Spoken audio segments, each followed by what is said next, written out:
Hi, it's James. We're doing another Ask the Doctor Big Question show. So, regular contributor Jason M asked me, "Do you believe in soulmates? There is someone out there for everyone." So that's his question.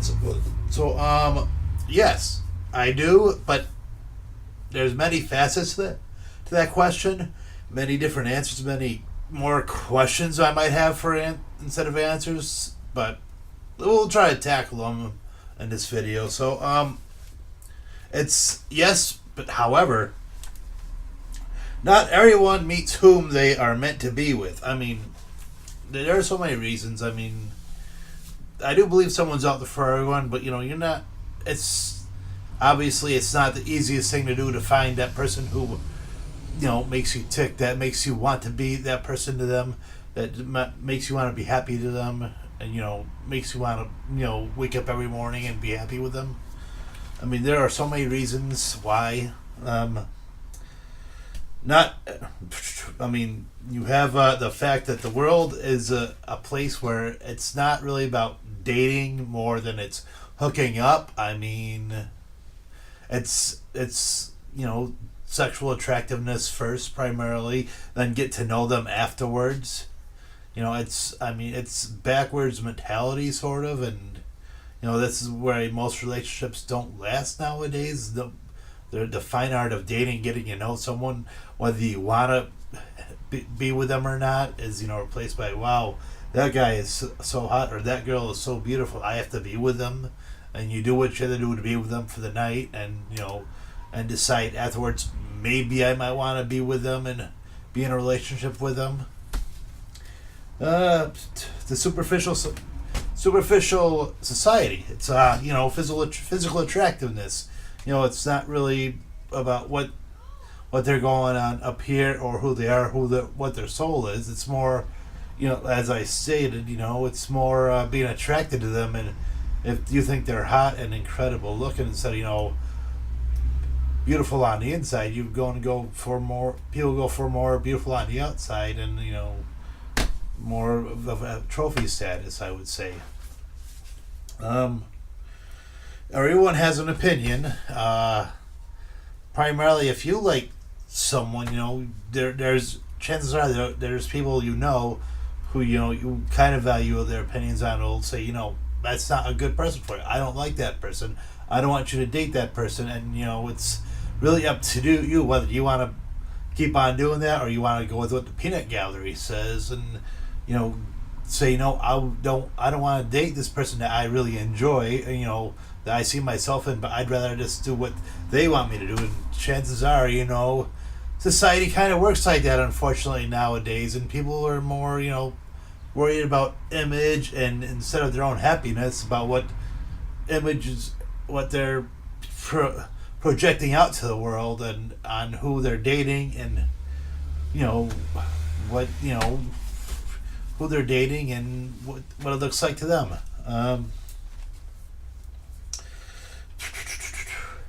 Now, let's say you find your soulmate. I'm a person with anxiety issues. I have problems myself. I have faults, and I question a lot of things. So, let's say you find your soulmate. Do you deserve the person? Do you feel like, for me, I have depression. I have a lot of negative viewpoints of myself. I kind of question that a lot now. I've questioned that a lot with women. I wouldn't say a lot, because maybe a handful of women I've actually try to make things work with. I'm my own worst enemy most of the time, and I've probably put my own landmine and stepped on it more often than not.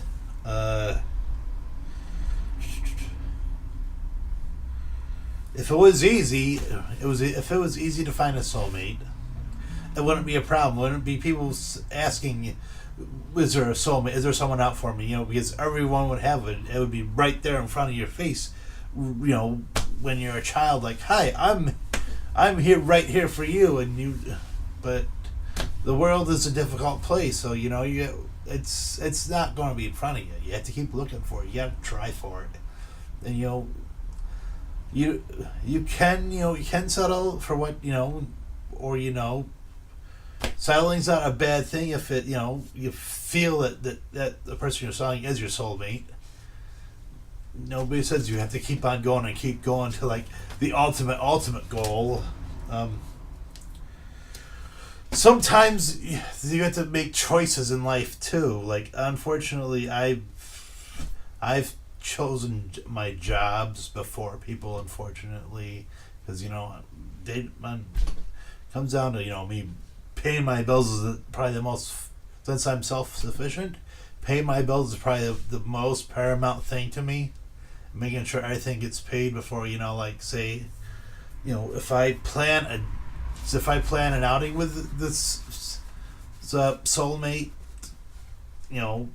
but I get asked to do a shift, I'm going to do the shift. Unfortunately, I mean, it's just the way it is. And what do you do? Okay, again, I asked the question. What do you do if you find him? If you see yourself in someone, are you going to want to stay with them? You take all the likes, you take all your fandoms, you take everything you like about yourself, but would you date someone who has the same dislikes, the same things that drive you nuts in a person?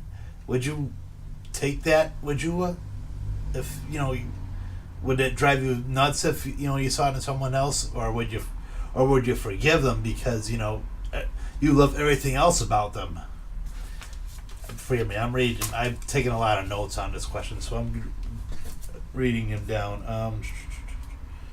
Again, like I said, would you date yourself? Would you deal with all like the bad parts with you, or would you say that's too much? I can't deal with it. It's too much of myself projected on someone else.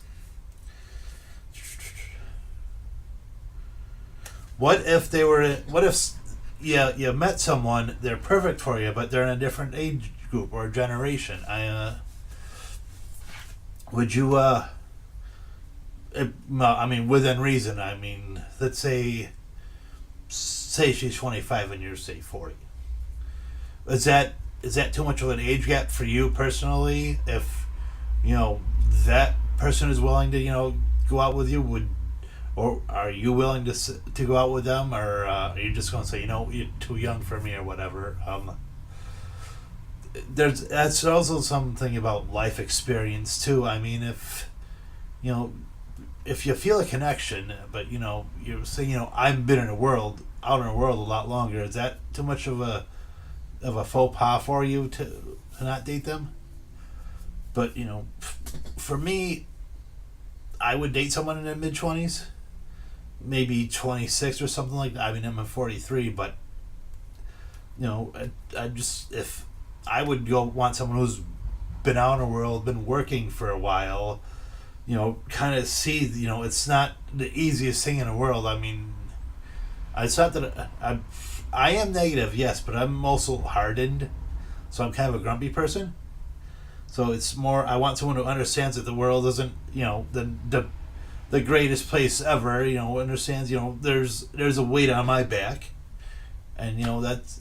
I mean, I don't expect the weight to be on that woman's back, but if it is what it is.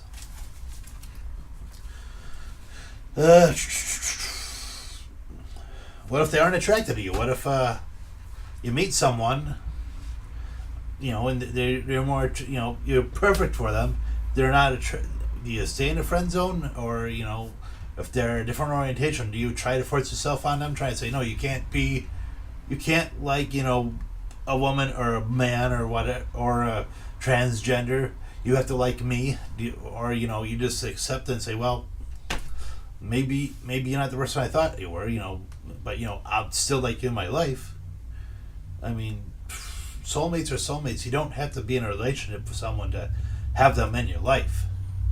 So you don't want to keep them in your life. And probably, the biggest question I probably thought of is, what if they've been in your life all along, but you've had them in the friend zone? Like, say you've known a woman all your life, or a person all your life that you could, but you know them, you know everything about them, but you can't get past the friend zone because they've been in your life all, and you only think about them and say like another brother or another sister or somebody. Can you look past it and say, I'd like to try. I know, is it worth a risk? I'd like to try to risk, but it's just, so basically my whole thing is, yes, I believe in soulmates, but however, it's not the easiest path. It's not like a Hollywood movie where it just opens up for you and the whole world opens. It's a little difficult. It's a few trials and tribulations, but basically, I've seen people at the end. It's worth it. Means to an end. I say, I'm not a big fan of love. I'm not looking for love, but in the end, deep down, I would like to, get involved with that perfect person.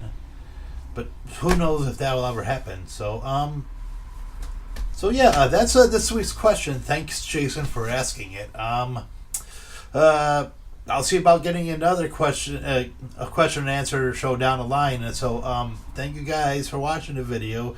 Keep the questions coming, and if I get enough questions, I'll do a video sooner than later. Thanks a lot, guys. I appreciate it. See you later.